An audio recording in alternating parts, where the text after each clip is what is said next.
I love it. Oh man. So we are watching a replay of some live stream from last night's riots and protests. Yeah. A lot to talk about tonight. So there's a lot to talk about this morning. A lot to talk about. We'll just wait for Big Bro to jump in. He likes to make a grand entrance. You know, he slides right into the show. Like, I apologize for being late, but I had to take a shower, and my kid was being a little bratty.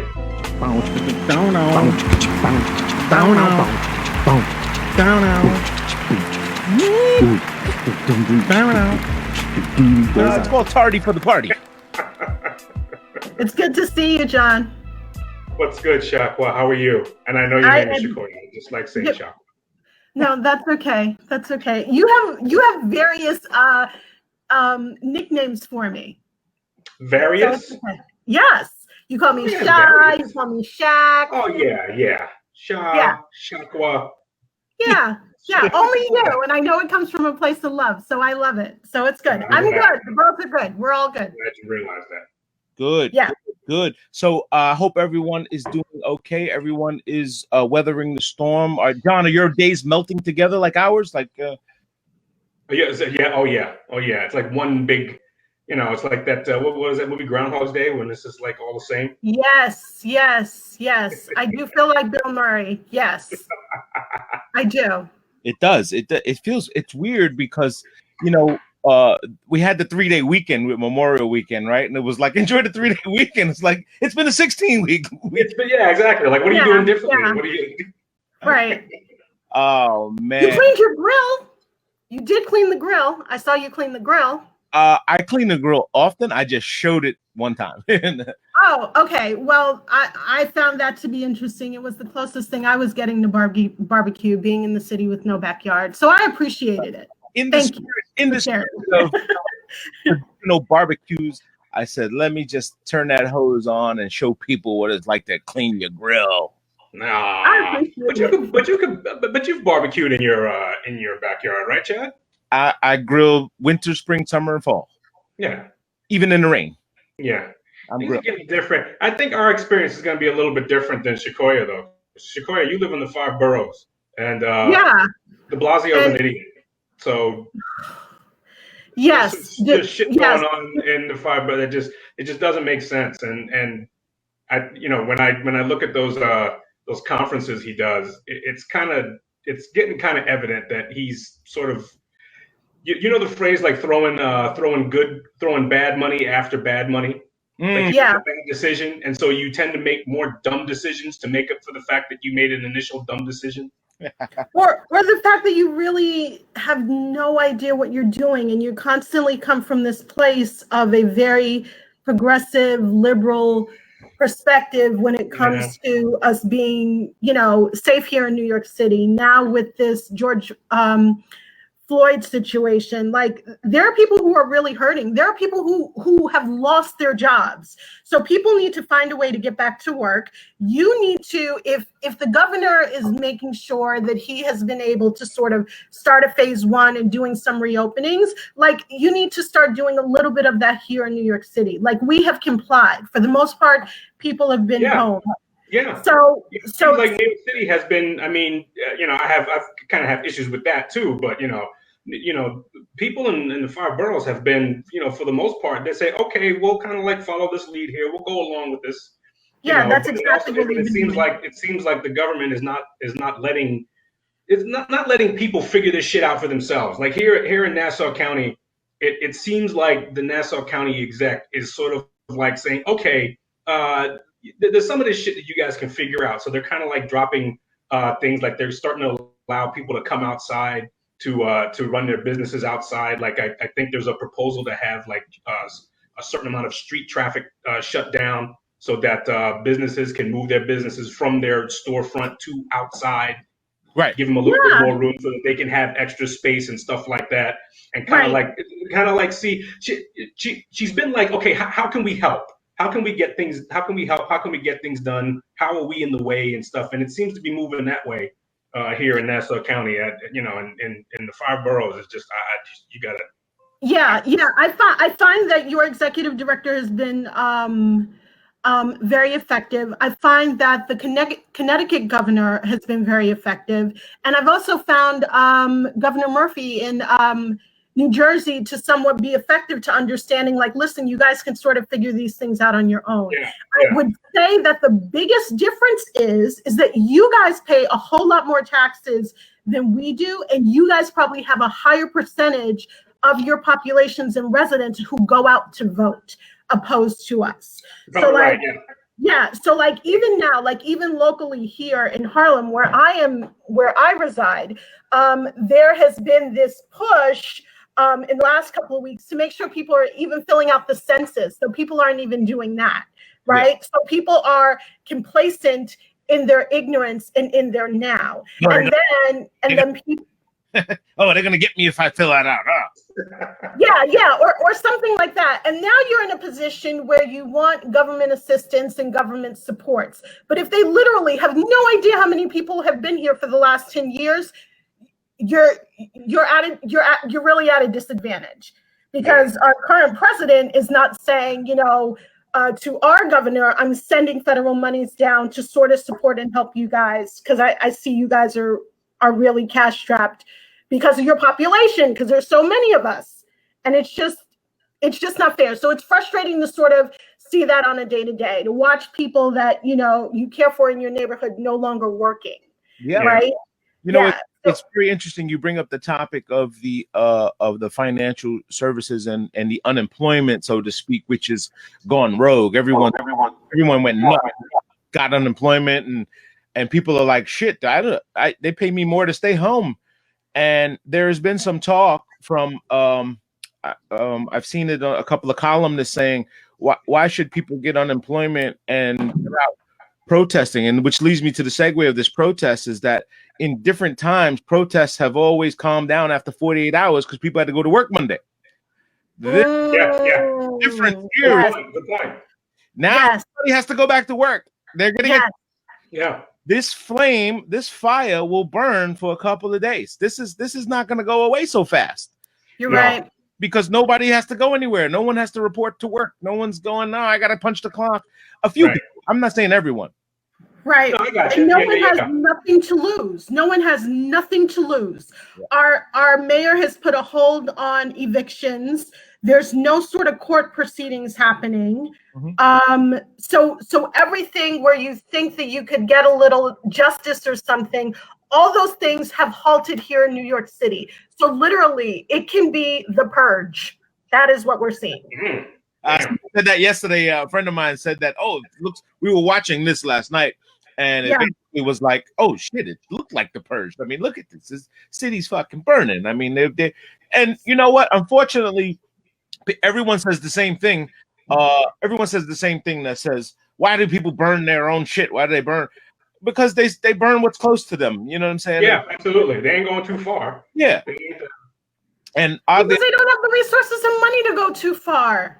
Yeah, well, you know what? There's this thing called I have to get back home. You know what I'm saying? Like, and people, we were watching this last night, and over the few nights we've been watching these, which, by the way, I'm enjoying the free journalism where people are out with their cameras reporting it live.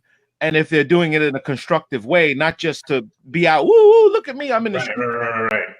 There are people that are grassrooted and on the ground saying, hey, we're out here, we're putting, we're trying to give you the real, what it looks like out here on the foreground. And I really appreciate that. I appreciate all that. Which is also just as interesting, because we've seen police arrest journalists. We've seen police open fire on journalists. Yeah, it is open fire, and it's I mean, I can't imagine. I literally believe that Donald Trump is after Don Lemon. He's after Lemon. He's like, he hates this guy. No, because Don Lemon is constantly giving it to him every single night. Yeah, he is not afraid. I love Don Lemon for that. See, go ahead, John. Speak on it, man. That's what this is about. I just think he's a conflator, and I think he on the one hand says, there was this interesting interview he had with Morgan Freeman. I think it was like 2 years ago. I can't remember how long ago it was, But he basically said that, you know what, he gets tired of, like he knows it's in the news cycle and that he gets tired of talking about it, but everybody wants to talk about it and he feels obligated to talk about it. And Morgan Freeman said something very interesting. He says, you know what, a lot of times you sort of create your own demon. The demon is created because you need to create a demon. Right. Not that it exists. So when you put it, when you look at these protests, they're almost like three categories of going on. There's actually like legitimate protest. There's legitimate protest. There's people also taking advantage of shit and deciding this is the opportunity to go all rambunctious and just be wild and shit like that and no responsibility. But which I kind of think it's kind of funny that you see people like outside being debaucherous still with a mask on. Yeah. So like, okay, so you have no problem tearing up a police car, but you're gonna do it with a fucking mask on? What? I don't get that. Well, no, but there's an interesting angle to that, because when, again, through these live streams, which I really love, there was like Shock G just said, there was someone caught, a provocateur, which is someone who's proposing to be a rioter, but he's really with the police, you know what I mean? And he broke the window himself to create a little chaos. And that was really early. That was really early in the. That was the beginning. That's when at the time you could say it was like just legitimate protest. People like legitimately protesting. Yeah. And then it's sort of like this is one of the events that kind of like spewed it into a riot. Yeah. Yeah, but that's what happened. I also think that it's our government that sort of sets the pace and the tone for the citizens. So because we have a president who seems to creating conflict in these particular areas, and because locally here we have a mayor who seems to be very sympathetic to these issues and not really respect his police, the citizens feel empowered because they feel like they have the support of the local government by having our mayor constantly says and be critical of the police like he always is. Yeah. So if we had Bloomberg as our mayor, this would not be happening, because Bloomberg made it very clear, we're not tolerating this sort of disorder in our streets. And I think people feel like they have a battery in their back because every time we see our mayor is talking about that there has to be change and that police officers are bad. And I'm like, no, that's not the solution, because now you're bringing, as you guys were saying, people who are coming to antagonize, people who are coming to be frauds, and not standing up to legitimately protest peacefully and make a word and be heard in that sense. So that's what I think the biggest difference about this is, because here in New York City, we should not be burning like this. We should still just be seeing this in St. Paul, not here. Yeah. So it's because people are like, oh, well, our mayor has our back as citizens. F the police, we're going to go ahead and be disrespectful. And he is part of the problem. That sort of thinking is part of the problem. You know what? I hear your point, and I don't know of anyone that says, "Oh, I'm invigorated by de Blasio's speech, and I'm going to go act rambunctious." I mean, I know a bunch of rambunctious people. I don't know of anyone that has that energy from de Blasio. You have that because that's you, and you hide under the cover of night. You know what I'm saying? And you run when they make noise, you make more noise. And like, these provocateurs, the guy that broke the window, starts the rally, and everyone, woo, that's the battery. Someone leads the charge.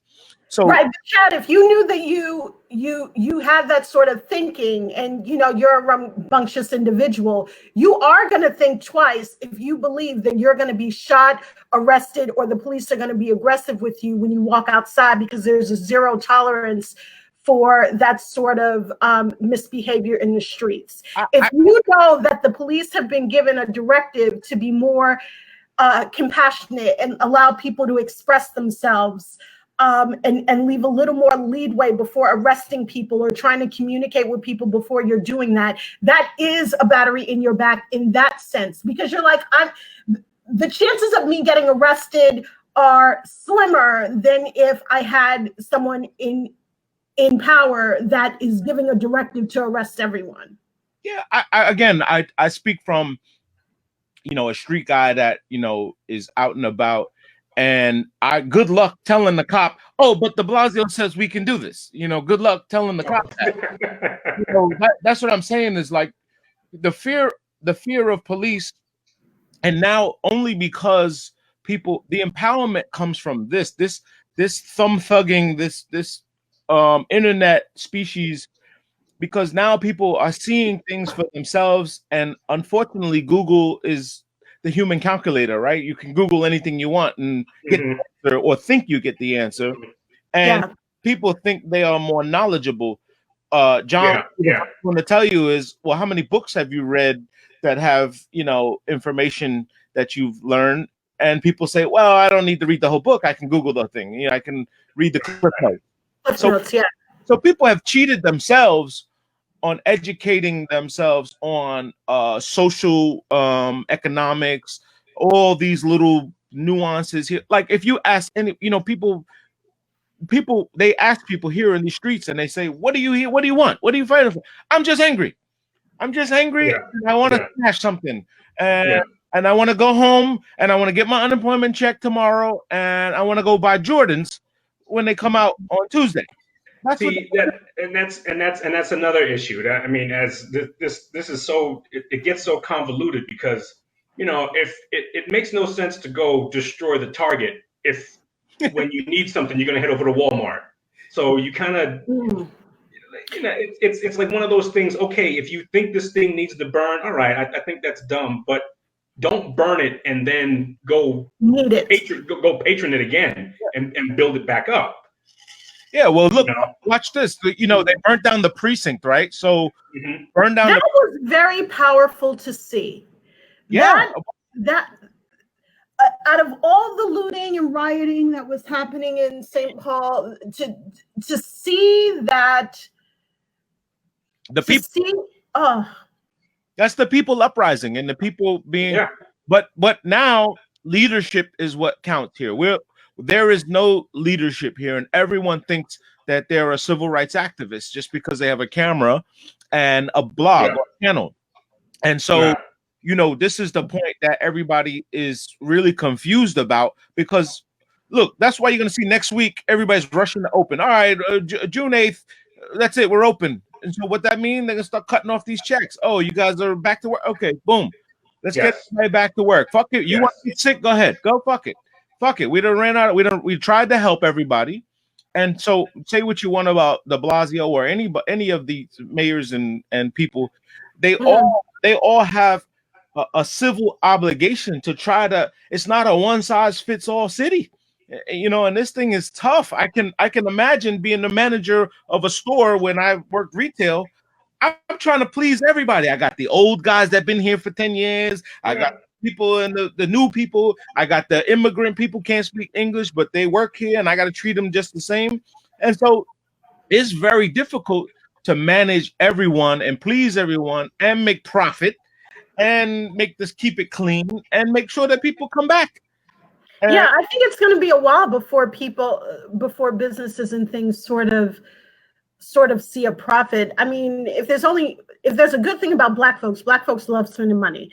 So when things open, black folks would start to come and, start spending their stimulus check if they haven't saved it, and putting money in stuff in different areas or things like that. But retail is going to struggle a little bit, right? Like if you don't have a growing kid, you're going to go 6 more months, without buying a new pair of sneakers, because they're, your current sneakers may be worn and tattered, but they still work and they're still getting you, from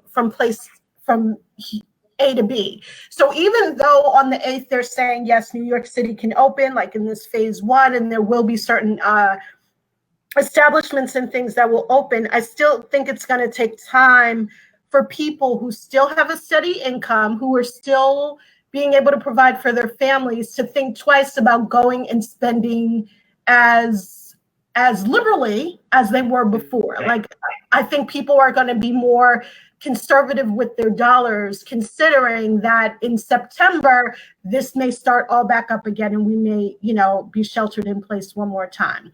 Ooh. So I think we may have a third quarter and fourth quarter of economic growth that is stagnant or probably in the negative, and won't start to see a real improvement until the first quarter starting in January, especially if there's talk about other people dying, right? Like if we have a new surge of this and we have more people dying. So yeah, absolutely. I mean, that's the key is, these numbers won't go away. This new distraction we have with this going on with all these, these riots and protesters, and this guy who unfortunately lost his life, to a cop who was completely enraged, like he was on a roid rage. I don't know what his issue was, but you're right. Now you have two dramas to face. Do you want this super policing and an epidemic? I mean, bad enough it's a fucking. Is this a result of cabin fever? That's what I'm thinking. That's what I'm saying. Yes, we all want to go outside. Yes. I don't think you can separate it. Yeah, I agree. I think this is all a culmination of whatever's happening in that individual community, and then you add the coronavirus on, and then you add the response to it from this is all it's all in many ways it's very I don't want to say linear, but it's all like it encompasses the whole thing. It's the whole yin yang thing. It's all this happened, so this happened, and because that happened, this is going to happen, and right. It's all part of it. This probably does not happen. This probably does not happen in another environment. I mean, it's tough to say, but in another environment, you probably don't get the same. You probably don't get the same response. What do you mean environment? City, state? Or are you saying? No, I'm talking about like because of everything culminated together because of the situation with the coronavirus, because of everything. Then one incident does not happen almost alone. It happens because of a bunch of other things, and the main incident, which is what we're talking about, which is this gentleman who lost his life. Yeah, almost gets. I mean, we're almost starting to forget about it. We're almost starting to forget that this is the number one thing that should be on the top of the list. Well, there's a couple. I mean, this girl Breonna Taylor. I mean, what about her? I mean, this girl was sitting in her living room, and these guys busted in and shot her to death. I mean, yeah. I can tell you. I will share this story with you guys. In August, early August, early in the morning, like maybe around 6:30 or so. Usually I'm the first one up. I get the kids up a little later. Yep. Bang, bang, bang, bang, bang, bang, bang, bang, bang on my door. I'm like, what is going on? I open the door. There are 3 sheriff's deputies there. They are wearing bulletproof vests. And the officer's like, excuse me, ma'am, we are looking for X, right? We're looking for X. And I immediately start crying, but I'm like, okay, I'm glad that they knocked on my door. And I say, I am the only one here. I am here with my children. I was like, there is no one here. There are no males here. It is only me. He's like, well, ma'am, we have to search the premises. I said, okay. So I step back from my door. I open the door. I let them in. They walk through my apartment. They open up my closet doors. They put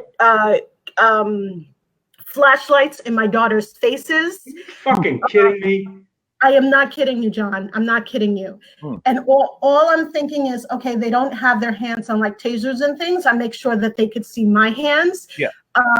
And then we walk back to my door. I'm like, I hand them my license so they can see that I am the person responsible for this residence because my address is there.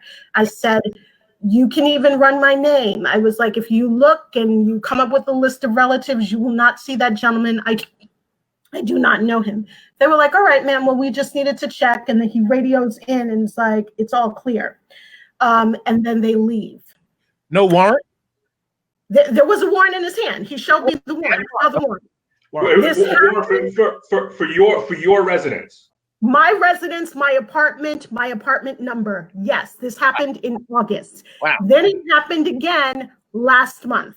Wow. Somebody's throwing your number out like a get out of jail free card. Like a get out of jail free card. When it happened the last time, last month, this group of sheriff warrant officers, he just stood at the door. I said, I don't know who that gentleman is. I was like, you've had friends visit.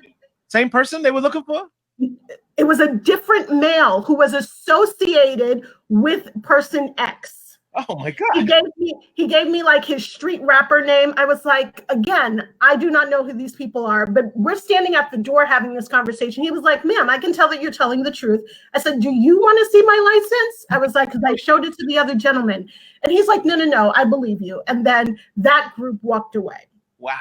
So at least for here in New York City, in regards to the knock warrant thing, They did knock and they did wait to have a conversation with me. Right. So like when I hear about like the Breonna Taylors and things like that, I'm like, twice this could have went left for me. Like if they really believe that these gentlemen lived in my home.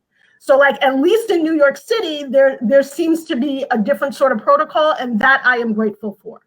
Well, it's the intel. It's how they get the. It's how they're getting this fucking information. Yeah, and so if someone had said, if he had a guy outside, like, nah, that motherfucker's in there, he's there, and he's got a gun, and you know that's his girl, whatever it must be. If someone the odd thing that I heard in that story, and I feel so bad to hear that, and I'm glad you're okay. The interesting thing was that so much judication was left for his opinion. Like he was able to just, oh, I believe you, and walk away. Exactly. Yeah. The second guy, the second officer, and he looked seasoned. Like, you know, he looked like he was in his mid-40s or so. Like he had been doing this a while. Wow. You know, and he's like, I can tell that you're telling me the truth. I was like, good, because I don't want you guys walking through my apartment at 6 a.m. again. He was like, we got you, lady. What if he was in a bad mood? What if he was angry? What if he was, you know, didn't feel like something's wrong here? Right. Then I would have been in trouble. I would have been in trouble. Horrible. Oh my God. For fuck's sake. And that ties in with this thing about gun ownership. You know? Yeah. I mean, with the no knock warrant, you know, it begs the question, hey, look, you know what? If you're gonna bust into my house like that, and if I'm a legal gun owner and I fire, I'm reaching for my gun, and I'm firing on somebody. Absolutely. Absolutely. You know, and I don't know I know the laws in New York City are very, very draconian. Like you can own a gun, but you can't have it. It's that type of shit. Like you can own it. It has to be up. You know, if it's registered, don't let no one know. And if you're gonna pull out your registered gun, you better have a damn good reason for doing so. Right. They kind of like punish you for being a legal gun owner in the whole state actually. Yeah. In the 5 boroughs.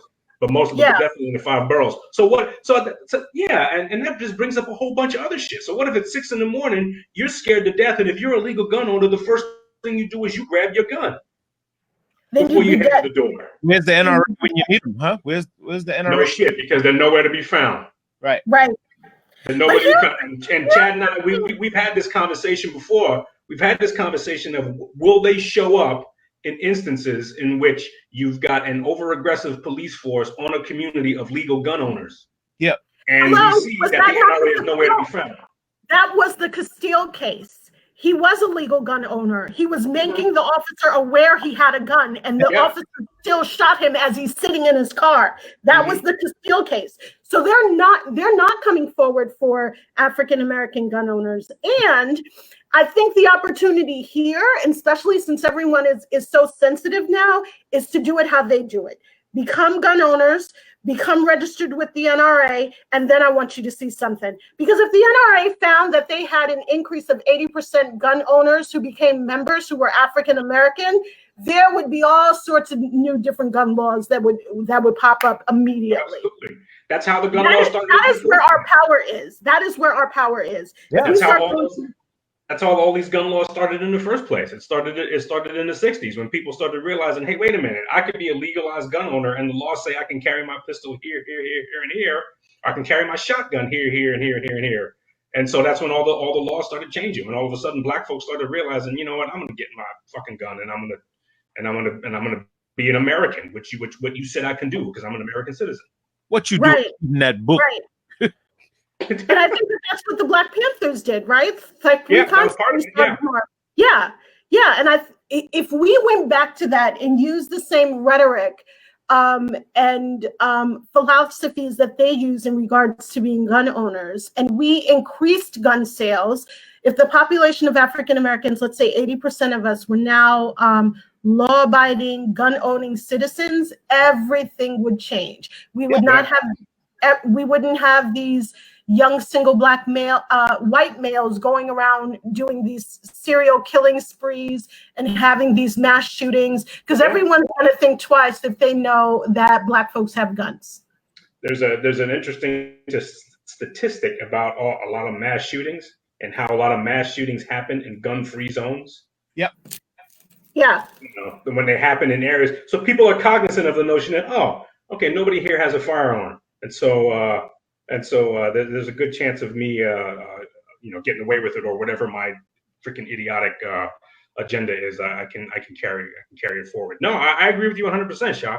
It's I think people need to start recognizing that this is your right, and not only is it your right, in many cases, depending on where you live, it's probably your responsibility to be. I think it's more of a responsibility at this point. Yeah.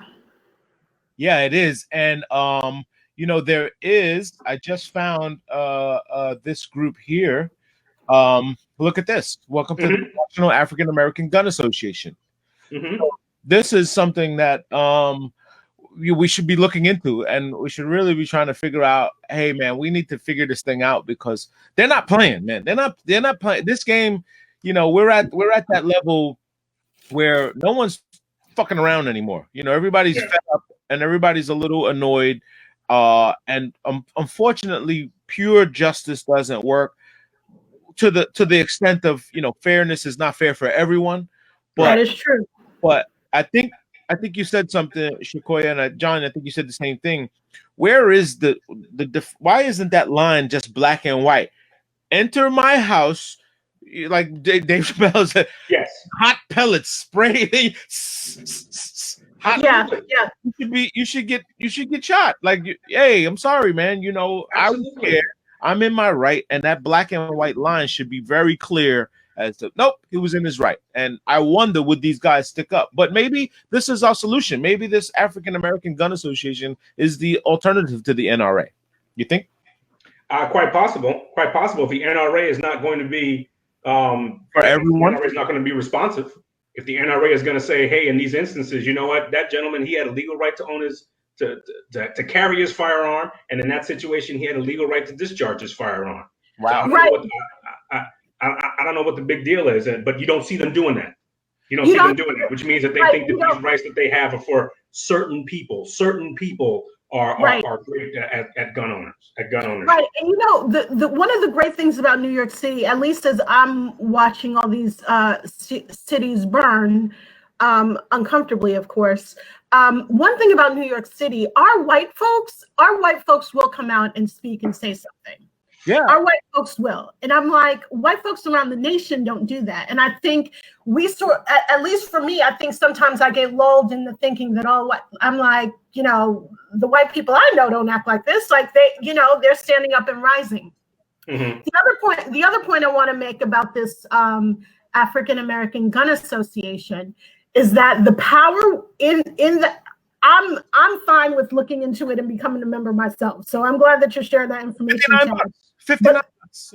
Done. I'm gonna make myself a member today.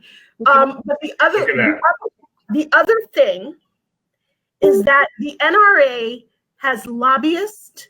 They have paid off politicians, so they are able to have the ears of the people who make the laws. Absolutely. The only way that this would be successful for this African American Gun Association to be successful is if we have the ears of the politicians. Finding our own lobbyist to go and lobby on our behalf. Now, it would be helpful in opportunities like this, when we see a case like this of George Floyd, when we can go back and talk about the case of Castile, who's sitting in his car, a gun owner, making the cops aware. Yep. And finding lobbyists that can go in and speak on our behalf, because that is where the money is. Like seeing all these celebrities like jump up and stuff like that, like they also need to be stepping up and saying more and putting money behind the people who make the laws.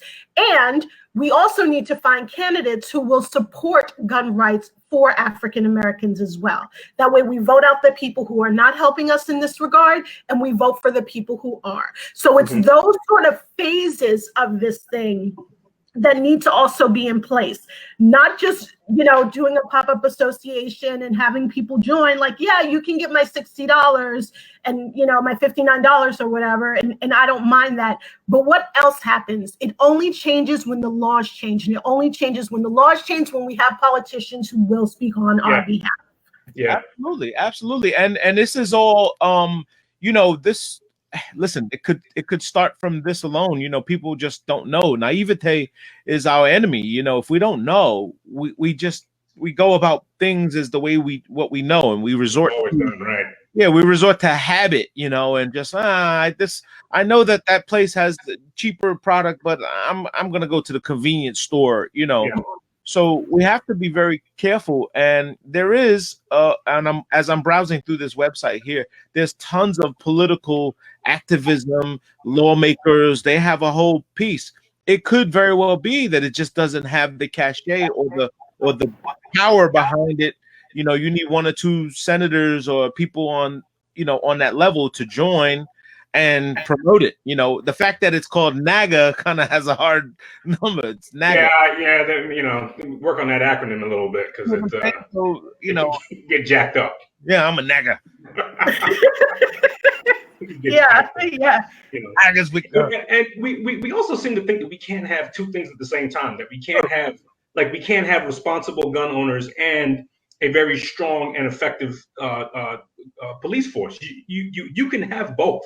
Yeah, yes, you can have both things, and you can have a system to which you hold police accountable for bullshit. Yeah, we all know good police, and we all know shitty police. And I think the biggest issue that we have is that everybody knows who the shitty police are. Yeah. Why don't the cops say, "Hey, this is a shitty officer, and he's making my job hard. Yeah, he's making it hard for me, so that when I get traffic, when I have a routine traffic stop and I'm doing everything that I'm supposed to be doing and I'm being respectful, I get shit talked back, not because I did anything wrong, but because this fucking knucklehead decides that he's going to be a little, too aggressive or talk back or some shit like that. So let's get these fucking bad cops out the picture. And this dude has been charged. I think three of the officers have been charged. 3 of the 4 that were there were actually charged. I thought it was only 1. Have they updated it and have charged others? I'm not sure. I thought I saw 3 officers were charged. Oh, okay. And the main guy was charged with murder and manslaughter. Yeah, but I could be mistaken. Yeah, yes, third degree murder and manslaughter. Yeah. And you know what is so striking about watching that video or even seeing the stills is how he has his hands in his pockets as if he is bird watching in the park. This is a casual thing. Casual, yes. There's no difference than drinking a beer and eating some pizza. Yes, makes it very casual with no regard that this man will die. Sad, super sad, because this is human life here, and this is, there's no, I think a couple of my friends we watch this, and it's very disturbing to watch. But, there's what in his head did he think he was gonna go back to I'm the hero? Did he think he was gonna be employee of the month? Did he think he was gonna get a medal? No, he thought he was gonna get that a boy. He would get his that a boy. Quite possible. Well, nobody checked him. Nobody checked him. None of the other. There were 3 other officers with him. Nobody said, "Hey, knock it off," or "Hey, stop." "Hey, I got this." Yeah. Right. I got this. Right. Go take a walk. Nobody did that. Nobody intervened. Right. And so what probably happened was he probably went down a road, went too far, and then realized that, I can't. If I pull back now. Yeah, I'm a pussy. I'm a pussy. Yeah. Yeah, and he keep going, and then lo and behold, we have a dead human being on our hands. Yeah. Oddly enough, the takedown for the manhunt for the gentleman in Connecticut who killed 2 people and went off and ran around this country, they captured him. Oh, really? Alive. Oh my God! Did you see it? No. I'm going to try and pull it up. They captured him, sat him down, fed him water through his mouth while he was handcuffed, and asked and wiped his brow and said, "Are you okay? Do you need medical?" And asked him if you need medical attention. This is horrible. It was like, "Oh, I'm sorry you killed 2 people, but you must be having a bad day."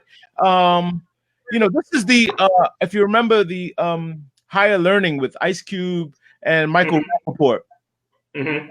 And Remy, with the gun, he's running through, and the cop says, "Hey, take it easy.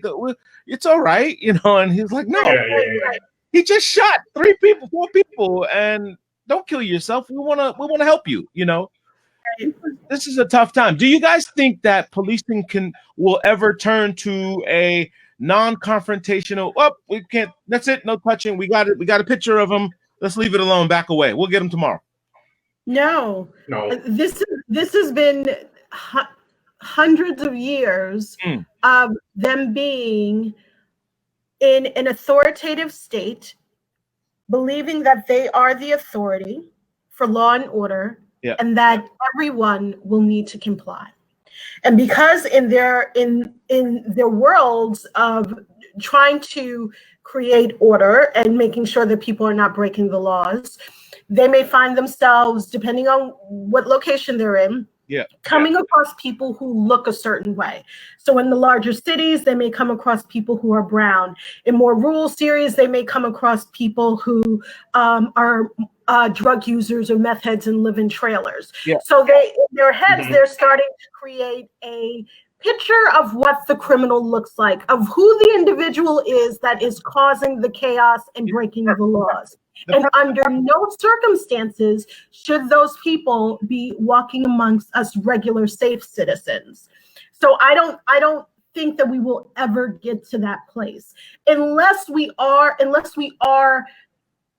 fortunate enough to come across officers who are kind, who are respectful, who sort of have a sense of discernment about the people that they're interacting with when it comes to the community. That is the only time I think it will change. Like we're all sad and we're mourning George Floyd this morning, but there's going to be another George Floyd, because George Floyd is simply our Eric Gardner. Yeah.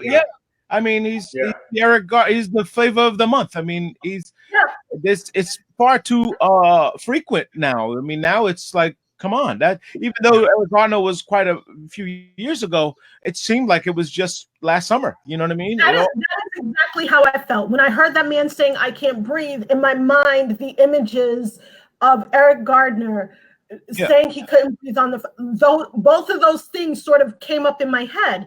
And now that I have 11-year-olds who are more mindful and conscious of these things, they're having questions about these things, right?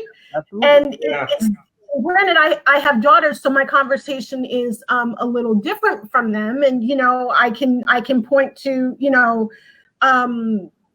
just say that I hope that it doesn't happen to any of us, like any of our family members who we love dearly. That like I believe that we're all law-abiding citizens and going about our business the way we need to, but this is what's happening, right? Yeah, I mean, listen, my son's 26, he drives around, he's got his music, he plays, he's in his zone. I worry about him all the time because he's not a street kid. He didn't grow up the way I grew up. He had been afforded some privileges, but at the same time, there are some speaking of them, there's some privileges that you have, and there's this sense of I didn't do anything wrong, so why are you fucking with me? And then it becomes boastful. It's like, wait, I know I'm right. I know I'm not crazy. I didn't run a red light. You're saying I'm doing something. Now you're lying, and it escalates.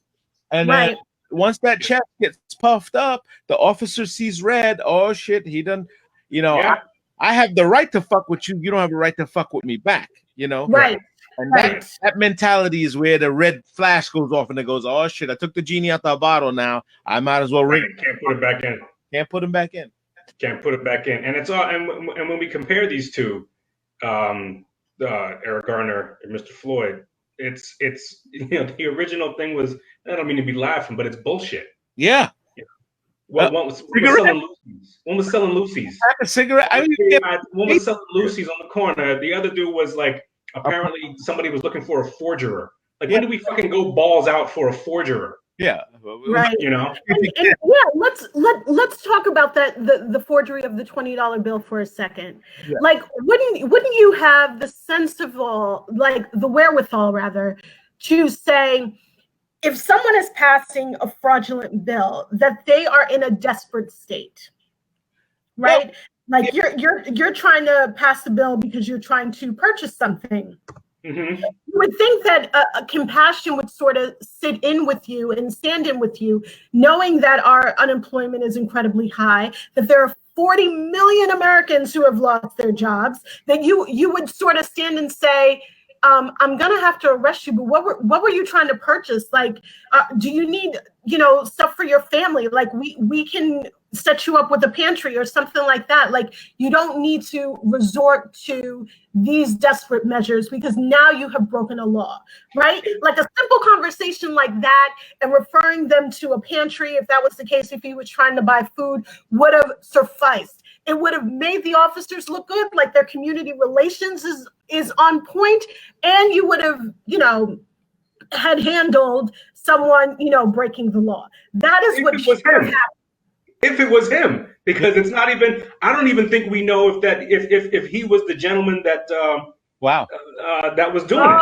He kind of like, it was like he like fit the description type shit. Yeah, fit the description. Okay. I don't even think he was the one who did it. I don't think that's clear even horrible. Makes it more horrible. I mean, that makes I know, right? But that's and Shaqua, that sounds beautiful, but that's that's a lot to encompass. Yeah, that's a lot to encompass, because at the same time, go ahead. At the same time, that same group, let's say that's a community, let's say that's a store owner who made this phone call. He's gonna want the police to say, "Yo, this motherfucker's passing fake bills. You need to handle your business and make sure this dude doesn't, do it again or catch him." So I understand what you're saying, and I agree with what you're saying emotionally.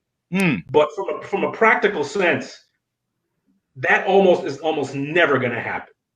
That's the kind of shit. That's the kind of shit you see on cops when they know the damn camera's on. Yeah. And they say, "Hey man, you really don't need to go out and do that. You really, I mean, there are options that you have in your community to take advantage of. So maybe you should go see a pastor. Maybe you should go see blah, blah, blah." That's the shit that happens when everybody knows everybody's watching. Yeah, true. Yeah.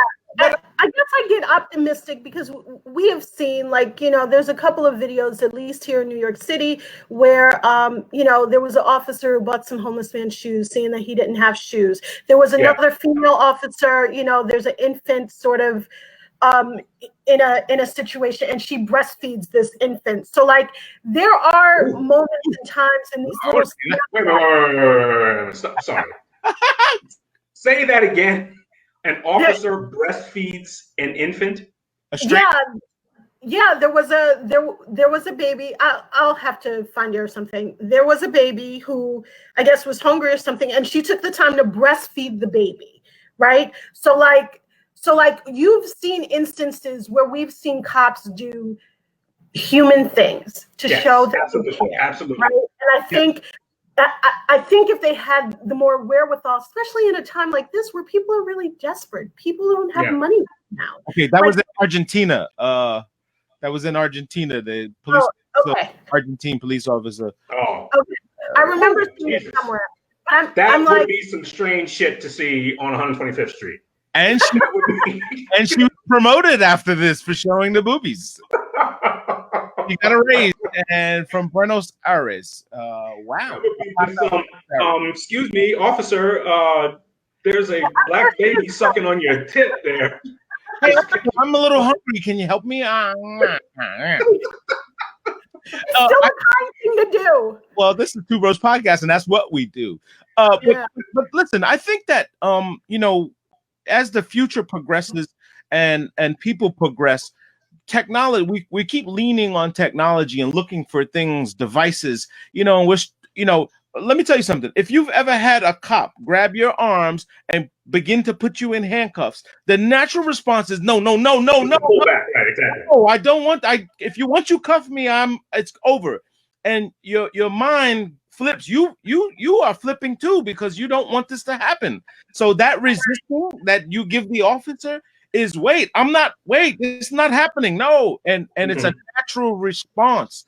So when we say technology and there's things like you know, the big zip tie straps and all the stuff that can subdue somebody without killing them. I mean, you don't have to kill a guy. What about a nice, you know, a wrap or some sort of a device, a snag rope or something that, you know, says, hey, wait, let's calm the fuck down. We got him. Let's talk. Without snag rope. It sounds like Wonder Woman. Yeah, I know, but maybe chlorophyll. I don't know. Maybe muff the guy out until he wakes up. How can all these fucking Gilgo Beach guys have chlorophyll? Yeah. Chlorophyll. Let him just, hey, shut up. Yeah, but nothing. I mean, I understand what you're saying. I know we're having a little joke here, but I understand what you're saying. But I don't think there's anything that you can do that can remove people from the potential of using it negatively. Nefarious, yeah. Right, exactly. So let's say we do have that. Let's say we do come up with some way that you can actually detain somebody and keep them safe. You know, but if you turn the dial up one more, hey, there's a little bit more pressure put on that person, and so that it's yes, I agree with you, but at the same time, we'll figure out a way to be evil with it. You know, that's one of the things we do. We do evil very well. Yeah, we do evil well. But like the case of this girl who breastfed this kid, what if that baby got sick and then they sue the hospital and I sue the police officer, even though she did a good deed. There is a thing called the the Dram law and the Good Samaritan law, where you could kill someone by trying to help them. You could administer CPR wrong, and you're the last guy to touch him, and they say, well, he died because you pumped on his chest, and he had osteoporosis, and he couldn't handle that, and you killed the guy. You're supposed to be held harmless from that with the Good Samaritan law. I don't know how to do that. I don't know how. But, you know, you're damned if you do and damned if you don't. I think that's what you're saying, John. Right. But like in the Minority Report, they had this glow ring, right, where they catch a criminal, they grab him, and they just throw this thing on his head, and boop, and all of a sudden the guy's out. Yeah. We need that. We need technology, man. Somebody come up with a ring or something that with Wonder Woman lasso. Wonder Woman lasso. Go into the future. Go 2 days into the future and then come back. You know, like Terminator, come back and say, "Oh shit, you're judging me on shit that I haven't even done yet." Yeah, but how to do it? Right. Do it. The Minority Report. Minority Report. We watched that here the other day. You know, just going back and it's funny because, you know, you think that all this technology we're talking of, you know, all these you think that somebody's sitting there going, "Oh, this guy's gonna do it. This is the guy. He's gonna eventually pop," because you know, and oddly enough, we watched just with the kids because we watched Trading Places. Oh yeah, a lot of Eddie Murphy movies have been on. Yes, we watched Trading Places, and the funniest thing about Trading Places was you got to see the two old white men. Let's do this for Mortimer. You know, $1. Yeah. But the interesting thing of social economics in that movie showed the disparity of obviously the hood guy versus the hoity-toity Harvard guy, Princeton club guy, and how the roles could be reversed if someone just changed the dynamics of their circumstances. Very, very interesting look at it. Looking at it now, you know, when you're a little smarter, you're older, but my, how people have run amok. Yeah. So this guy will not be the last. You know, now the police, and of course with all these riots and everything else, if you watch these things, they get really, you know, you get people running up to these police officers standing still. They have to have people shout and scream at them, disrespect them. And these are family members too, especially the black officers. They're getting this shit thrown at them because they're out there. Oh, you should be ashamed of yourself for being a cop. Well, shit, Yeah, more of them. it's a tremendous dynamic to be a part of. I mean, I just like when you go home, like what condition are you in? Yeah. Mentally, when you get home back to your family, to your community, to the people who you love and you care about, what is that jumble in your head Yeah. doing? And how do you got to get rid of that somehow. And I'm sure somebody's hitting the bottle. I'm sure somebody's taking a toll. Yeah. I'm sure, and I hate saying this, but I'm sure some people are putting their hands on people the way they shouldn't be, putting their hands on their spouses the way they shouldn't be, putting their hands on their kids the way they shouldn't be, because they too are a part of that. Yeah, I mean, this. You're right, John. This has a impact. That ripple effect goes way beyond the front line here. It's taken to another level. Like you said, this guy could be, wait, look at Glow had a question here. She says, "What did you see the black woman who slapped the police officer twice?" See that, and I did not see it, Glow, but this is the kind of civil unrest that will cause them to go to extreme and bring National Guards and bring lockdown and close your city. And, all these, listen, we've said this before with Corona, and I think now more than ever with this riot stuff. And you see number 45 doing what he's doing to activate things. Listen, all they got to do is shut the internet off and protest is over. There's people can't get the information. Cut the internet off. Everyone. Oh, what? We rallied today? Tomorrow? What? Oh, I'm sorry. I'll go home. No one's going to know. Everybody's on their fucking phone. Then the problem with that is that you start to creep on people's First Amendments. So he just signed the executive order to make sure that, because Twitter came back and told him, yeah, we police, comment and police, and so is that going to backfire in this case? That's what I'm saying. Is now what did he open Pandora's box to stop that from happening in cases like this? Because he's a flip-flopper. So he'll go, he is the creator of the Pandora box. He has the key. He's made the box. He is the top guy when it comes to Pandora's box and opening it and watching all of this chaos. He does. I mean, it's just this one thing that, of a list of things that we could talk about in regards to 45 and him being a poor leader on. And I guess, 10 years from now, when we reflect on his presidency, we'll be able to have a deeper conversation about his impacts, because I'm sure we'll still be feeling them 10 years from now. But right now, in this case, he's empowering the police to shoot folks. And it's terrible, because more people are going to die. More people are going to die for sure. But at the same time, if we're not going to hold our local officials to what they say, then how can we then say, okay, well, we're going to hold the president to what he says? When it comes to communicating, he doesn't get it. He doesn't get it, and he speaks out of both sides of his mouth whenever he's ready and stuff like that. But you're 100% right, Shaqua.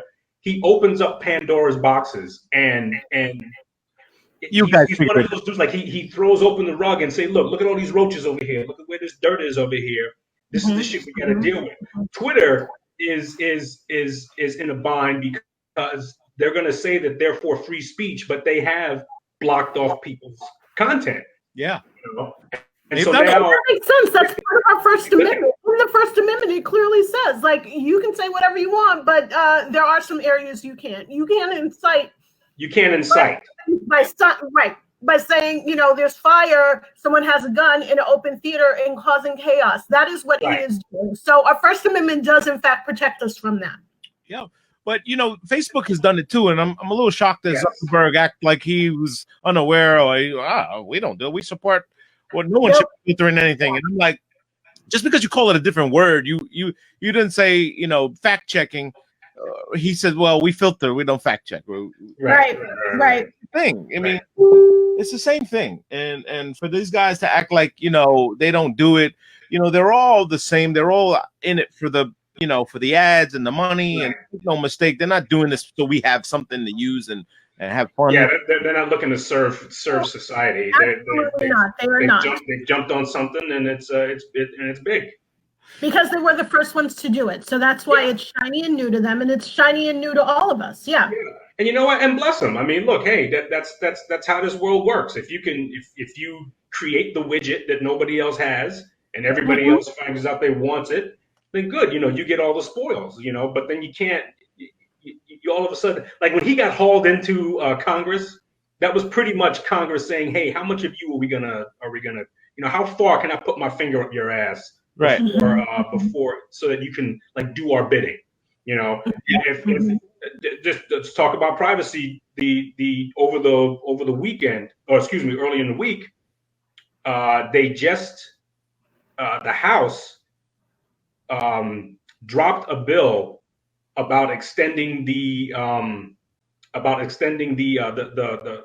privacy ruling that was enabled during 9/11. Really? Basically, this notion that your everybody's Twitter feed, everybody's Facebook posts are up for you can search through somebody's shit all the time, needing a warrant and stuff. And it passed the Senate, but they didn't have the votes in the House. So the House Speaker, Miss Nancy Pelosi, the human freaking marionette puppet, they ended up dropping it. So it's kind of like a victory for freedom. Like at least people in the House are saying, "Hey, wait a minute, we're not going to let you like spy on American citizens for no reason." If you want to look at Chado's email, okay, fine. Then you get yourself a warrant. Tell us what you're looking for, and then you can look at Chado's email. But if you can't just do it on the whim, and then all of a sudden you find some shit to hold them accountable for it. That's not how this shit works. That's not how this freedom stuff works. Right. Yeah, and you're absolutely right. I think in the last 10 years or so, when these mass shooters or these suspects come up, the first place they're going to is their digital footprint. Right. They're no longer talking to the neighbors, across the street. They're going into their digital footprints in their social medias, because most of us have been very expressive about how we feel about our families, and it's all out there for the world to see. Well, we tell on ourselves. I mean, we tell on ourselves. We've been notorious for snitching on ourselves. I mean, everybody who acts like they don't, they live a private life, and you go through this window or social media version, and you're on it at some point. I just heard something also that and you could do yourself a favor, is create yourself a Gmail account that you do not access from your phone. I'll tell you why. Because on the track and trace forms that they have, they ask you to put your Gmail on there. And if you don't have one, create one. And they say do it from your phone, because they know you have your phone with you all the time. Mm-hmm. And it's a track and trace object. You've seen it. Right. Oh, you here? How was the coffee here? How was this? Right. So that technology is proven to work. It works. And so if you don't want to be track and trace, just put it on a device that you do not carry with you, and don't check it. Don't check it from the device. Right. It's put it on your home computer, and only check it when you're at home, and it'll look like you never left the house. Right. Eric Snowden basically said that your phone is a tracking device. Yeah, 100%. It's a tracking device. Yeah. So whether you have it on, whether you have it off. Right. I think he even said, like, even if you do something as put on a like take out your chip or whatever. Yeah. So it's still a tracking device. It's still well, he said where you are. The only ones without power is the only way. I mean, power is the key to it all. And that's why Apple made it so that you can't take out the battery, Right. But the Samsungs that have removable batteries, those are dead. And this is where the future, we talk about like robots and all this other shit. I could barely have my phone last the whole day. How can a robot walk around, have some sort of a power pack that lasts for, the whole day? My phone can barely stay charged all day. Right. That's what makes people like, duh, you idiot, the Energon cube. You ain't got it. That's what the Transformers were looking for. Yeah.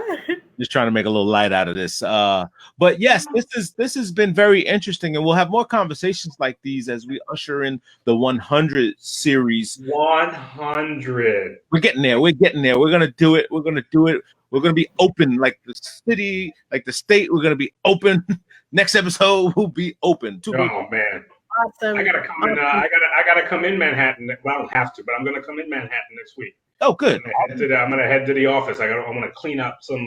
Like I've been. I can't even remember how long I've been here, but there's like stuff I have at my desk that I need. So I'm gonna head back and grab it. So I'm kind of curious as to what that's gonna look like. How has been working from home been for you, John?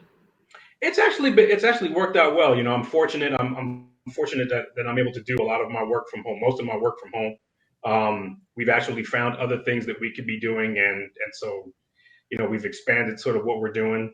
You know, we could do a lot of training, and we can. It's worked out well. It's worked out well. You know, the only, you know, yes, I'd like to step out and go to a bar and see some actual like people. Yeah. You know, like Sunday we went. This past Sunday we went over to a friend's house that has you know, she has a pool in her backyard, and so we just it was for Memorial Day, so we just went over there and just hung out, and it was just so, it felt like I was at a resort because just all of a sudden these people who I haven't seen in like months, it was just, I don't know, it just felt real different, and you felt appreciated. Oh my God, this is people. This is another human being that I can have a conversation with. Yeah, I know, right? Yeah, we crave that human interaction is very much a crave. You know, we need it. We're meant to be communal and interact. And the longer we stay away from it, we're gonna develop atrophy. You know, like we're gonna develop social atrophy. Yep. Yeah, we're gonna develop this thing like, well, I really don't need to see anyone. I really don't want to see anyone. And that's not. I don't think that's healthy for us to go forward, future forward. It's not. You know, so we need connection. We need touch. We need to be in the presence of others. Yeah, absolutely. Yeah, absolutely. And so you need to get into an argument at a bar. You need to talk. I want to sit at a bar and talk dumb shit. Yeah. I just want to talk stupid, like, you know, this uniform here, or just, you know, how many. Thank God this Michael Jordan thing is over now, because I'm getting sick and tired of people giving Michael Jordan a hand job. Jesus Christ. Okay, great. He's the greatest basketball player ever. For fuck's sake. I get it. Yeah. This whole thing about the Bulls. Oh, wait a minute. Go figure. It's about Michael Jordan. No, of course. That's a different story. That's a different show. That's a different topic. That's a different show. And that's around the time that I was became a basketball fan. I was a New York Knicks fan, and I will always say, fuck Michael Jordan. I don't give a shit. I don't even own Nikes. Yeah, we all had a hate for Michael Jordan, but you know, say what you want. Hate and respect at the same time. Yep, absolutely. Yeah, a lot of people like that in the league, and there's a lot of. I'm enjoying your your baseball recaps, John. You're showing your vintage, all your vintage plays, and yes, that's all you got, I guess. That's all I got. All I got is the history now. Right, we know the history now. Yeah. All I got is history, and they're about to screw, and hopefully they don't screw this up. Baseball might be screwing this up. They might be screwing up, getting back. I'm hearing tons of basically asking players to be on welfare to play ball. You know, and I'm trying to be positive because I think it's what happens at the beginning part of negotiating. Yeah. So when you begin negotiation, you know, one side starts at the far end, the other side starts at the far end. Yeah. And they work their way towards the middle. So hopefully that's what's happening. Hopefully, you know, there's one extreme side, there's another extreme side, and now maybe we'll get to the point where we can work towards the middle. But if they don't have a season, that baseball's going to be screwed, because the last time this happened, it took a long time for fans to come back and for people to start putting their money back into baseball. Yeah, it's people may be afraid to go out at all to anything, right? Like people may be afraid to sit in a stand. So not only that, but now you're also giving them a reason not to. Right. You're also, like, if you can't have a baseball season because millionaires and billionaires can't figure out how to split up, you know, a couple $100 billion. Yeah. You know, meanwhile, there's people out there who lost their job. Meanwhile, there's people who don't know if they're gonna, how am I gonna get my medicine and stuff like that. Yeah. I would love it if I could sit down and watch a baseball game. You're not going to get that person back. They're going to say, fuck you. They say, I don't care. I don't care whose fault it is. I don't care if it's the owner's fault. I don't care if it's the player's fault. I don't care. You can't figure out how to break up a couple $100 billion. Give it to me. I can figure out how to break up a couple $100 billion. Yeah. You know, that's going to be the attitude, and you're not gonna get that person back. Never mind if it's safe to go back out. Look, basketball's getting ready to gear back up. Football is starting to implement some things in which they think if it's going to be safe.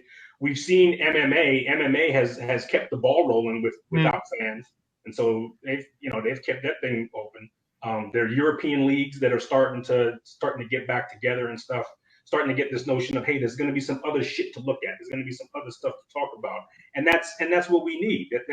I think that's part of it. I think part of it is having some other shit to do. If the only thing I have to do is sit down and think about how fucked up it is that Mr. Floyd no longer has his life.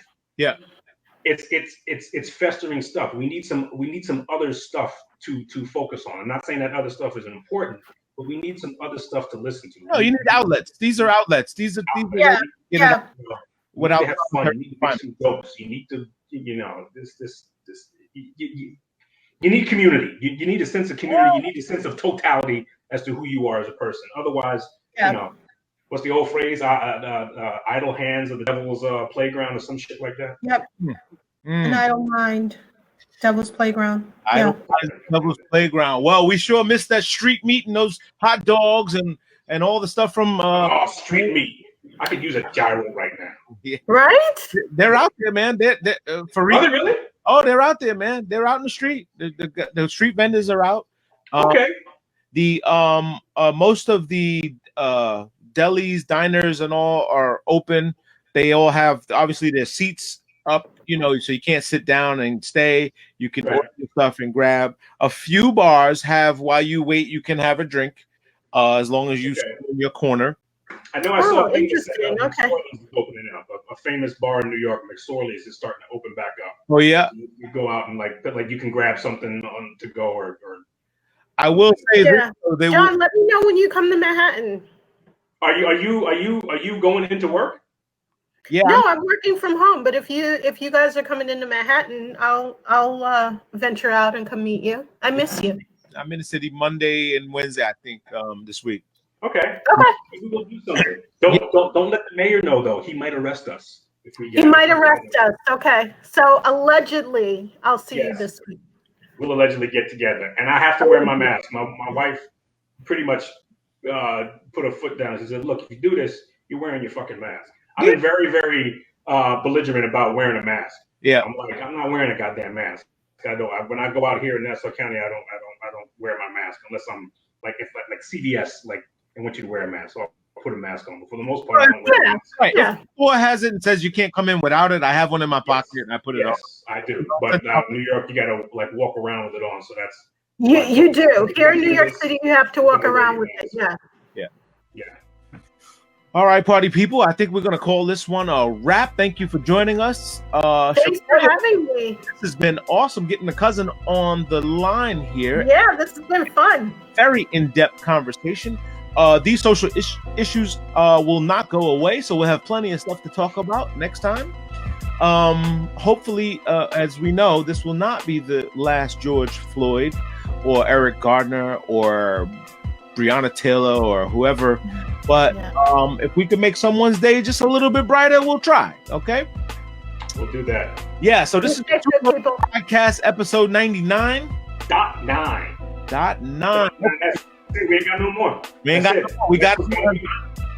We got to do 100. All right, party people, let's go out there, have a blessed week, but more important, be a blessing to someone else. Well, fuck them. Yes. Peace.